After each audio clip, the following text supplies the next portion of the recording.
এইটুকুতেই ভেঙে পড়লিস?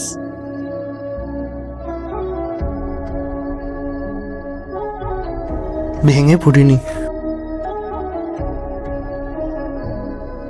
ব্যাসই সমাজকে খুব অদ্ভুত লাগছে। তা কি বললো ওরা? হ্যালো, হ্যাঁ স্যার, আমি আপনাকে একটা স্টোরি লিখে পাঠিয়েছিলাম। আরে বাবা, তুমি এরকম 10 বার ধরে কেন কল করছো কেন? না স্যার, অ্যাকচুয়ালি স্টোরিটা গত 10 দিন আগে পাঠিয়েছিলাম, এখনো দেখো, তোমার গল্পে অনেক চেঞ্জেস আছে, অনেক কিছু বদলাতে হবে। আমরা এই গল্পকে নিতে পারবো না, আমাদের ক্ষমা করো। স্যার এই কি চেঞ্জেস আছে বলুন, আমি আপনাকে পরে পাঠিয়ে সেই দক্ষতা যদি তোমার মধ্যে থাকতো, চেঞ্জেস তো আসতোই না। এখন 50,000 টাকা লাগবে, যদি থাকে নিয়ে আসো, চেঞ্জেস করে আমরা ফিল্ম বানিয়ে দেবো।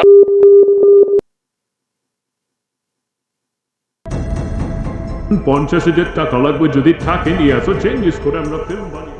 সেই দক্ষতা যদি তোমার মধ্যে থাকতো, চেঞ্জেস তো আসতোই না।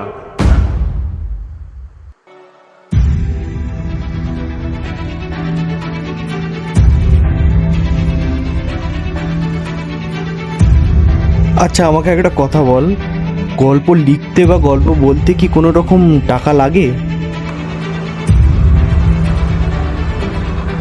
লাগে না তো?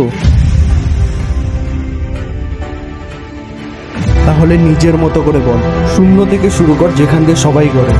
যা আছে, যতজন আছে তাদেরকে নিয়ে শুরু কর। চোখ বন্ধ করে দেখ, তুই একা নয়, তোর মনের ভেতরে বসে আছে সেই মুরলীধর সারথি।